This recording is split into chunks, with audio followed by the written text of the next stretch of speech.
Speaking can feel really inconsistent. Some days you're really good, words just come out of you and you feel like you can hold a TED Talk unscripted, and other days you just feel very slow. You feel really flat and you have to think so long before a simple word comes out of you. And if this happens often enough, you're gonna start thinking to yourself, speaking is so difficult, this is not my thing, I don't think this is not who I am. But after speaking in a second language mostly all of my life and paying attention to my own speaking and also working with other non-native speakers who are trying to be good, to be fluent in their second language, that is not the case. Speaking is not so much about your ability. Of course, it's also about your ability, but it's also very much about your conditions. So think about it this way, right? If you run a marathon, but then the night before you didn't have enough sleep, or maybe you didn't really have enough breakfast and then you didn't perform well during the marathon, you're not gonna blame yourself for not being able to run. You're just gonna tell yourself, yeah, the conditions weren't right. I didn't really prepare well. Speaking is the same. Speaking is an output, and output usually depends very much on what you put in. Input. So instead of asking yourself, why am I so bad at this? Ask yourself, what were my conditions when this broke down? So there are usually two conditions that I always come back to. The first one is energy, and second is the quality of input. So let's talk about the first one, and that is energy.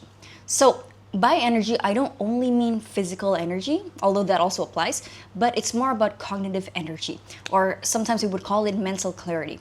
And this is how it's relevant to speaking. So when you're speaking, there's a lot going on at once. There's a lot of work simultaneously. First, you would have to retrieve words, and then you're gonna have to organize your thoughts, and then you're gonna have to monitor your pronunciation, or you're probably gonna have to think about making sure that the things that you say make sense, and then think about what's next. And all of this, if you're doing it in a second language, that even adds an extra challenge. And this requires resources, like actual neurological resources, like working memory, executive function, processing speed, all at the same time, all in real time. And research in cognitive psychology shows that all of these resources are finite and depletable. The term that you sometimes would hear is cognitive load. When your cognitive load is already high, your performance on complex tasks degrades. And speaking is a complex task. So this is why, if you've had a mentally exhausting day, there's a lot of screen time, a lot of decision making, there's a lot of context switching, and then you are asked to have a meaningful conversation or like speak in a meeting, you're basically asking your brain to perform a very demanding task on an empty tank. So this is why sometimes you probably think that you speak better in the morning than when you're at night, or you think better on slower days than busier days, or even sometimes you feel that you can have a nice conversation with a coworker at lunch, but then a couple of hours later in a meeting, words just don't come out. This is not because you are unable to speak, but it's because your resources are fluctuating. And once you start to understand that, you're gonna stop beating yourself up and start paying attention instead. And the second condition is what I feel the most personally, and that is the quality of what you have been feeding your mind, or in other words, your input. So as we've mentioned before, speaking is basically output, right? And output does not come from nothing.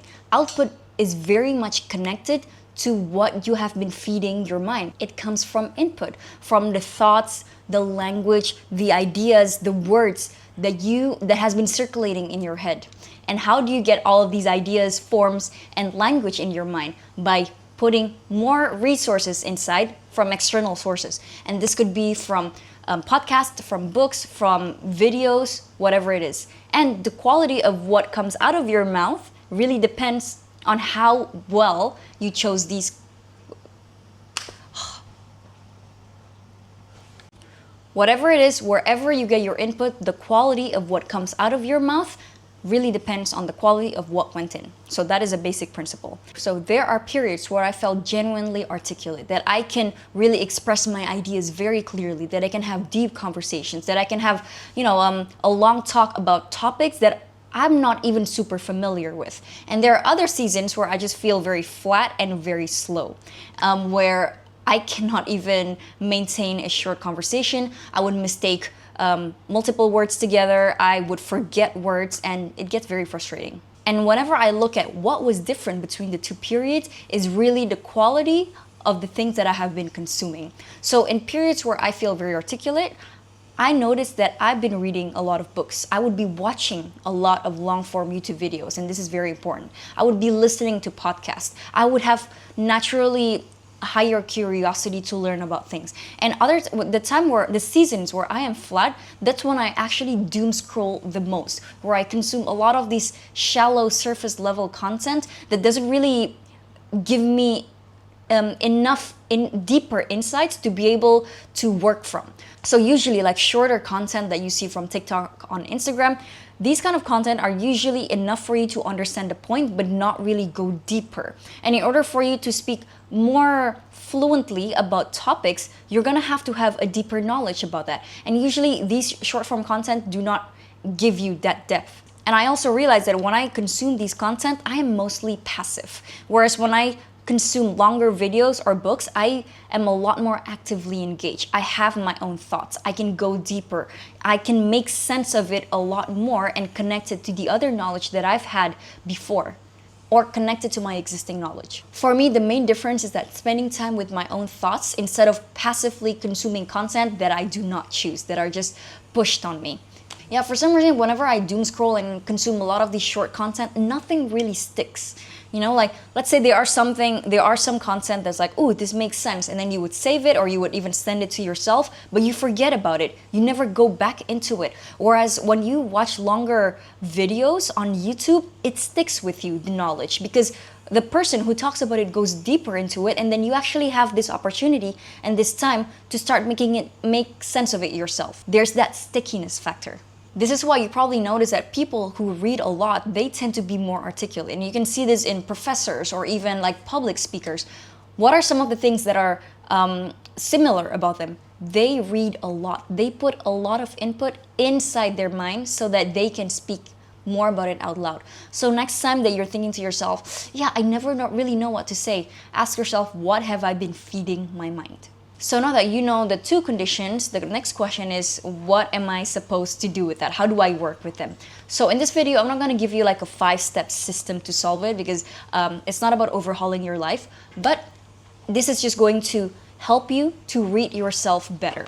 First one on energy, start by noticing what kind of speaking moments is the most cognitively demanding for you. For me, it is actually making videos like this, because this means that I actually have to tune down my performative mode. I would have to kind of remember the script. I would have to read a little bit. I have to make sure that what I say makes sense so that it's understandable for you. So I just have to monitor myself all the time, and it's genuinely exhausting. So this is the most demanding thing that I have to do. But for you, it may be different. It may be speaking with your boss or having an emotional conversation with your partner. Or maybe it could be presentation for your work. Whatever they are high stakes, high demand situations, and they may require more from your brain than what your brain has available at that day. So before you enter these situations, always ask yourself, am I in the right condition to be having these conversations? Or if these conversations, ow! But let's say you are put in these situations without really preparing. How do you have to do that? How do you have to deal with that? How do you regulate yourself so you calm down? So that is a topic for another video. But for now, if you know that you are going to get yourself in the situation, always check with yourself. And if you're asking yourself, am I in the right condition to be in the situations? And the answer is no. At least you know that if you're not doing very well, you can stop blaming yourself. It's not about you, it's just your resources are not enough. And you can stop being surprised when it feels harder than usual.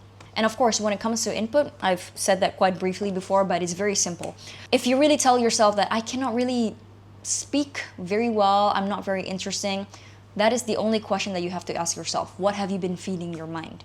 For me as well, in the seasons where I don't feel very articulate and don't really have a lot of things coming out of me, of course, I would feel pretty bad about myself. Why am I so uninteresting and so boring, Nggak boleh gitu. This applies for me as well, and it is something that I personally experience. In the periods where I do not feel the most articulate, I feel quite boring, and there's not a lot of interesting facts or opinions coming out of me, I would often feel bad about myself.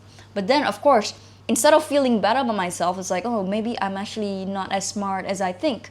I would have to ask myself, what have I been feeding my mind? And most of the time, those are the periods where I doom scroll a lot. So then, of course, I would have to break the pattern by actually just watch one interesting YouTube videos where I can actually finish the video from start to finish. And usually when I watch one video, the next day I would want to do it again. So it's just kind of like having to break the pattern and create that momentum. For me, it's is watching one long YouTube videos. For you, it may be different. It could be going into a class or like a talk, an event where you see a public speaker speaking very eloquently where you get inspired. People get momentum different ways, so you can explore what works for you. So what do I want you to take from this video? So I didn't give you a long to-do list or this perfect speaking routine that you can follow for the next 20 days, but just a simple shift in how you see yourself during the days where speaking feels hard. So remember, your speaking ability is not fixed. It usually fluctuates depending on the condition. And then you can think to yourself, when speaking feels hard, is it my energy? I'm just quite tired, or is it because I haven't really been feeding my mind the right input? And the most useful thing that you can ask yourself is to ask yourself these questions. What were my conditions today? Was I running on an empty tank? Have I been passively consuming for days without taking in anything that made me think? Because if the answer is yes, then you know that it's not a you problem, but it's a conditions problem, and the conditions can change. So just remember that you are not bad at speaking, you just haven't really been giving yourself enough to work with.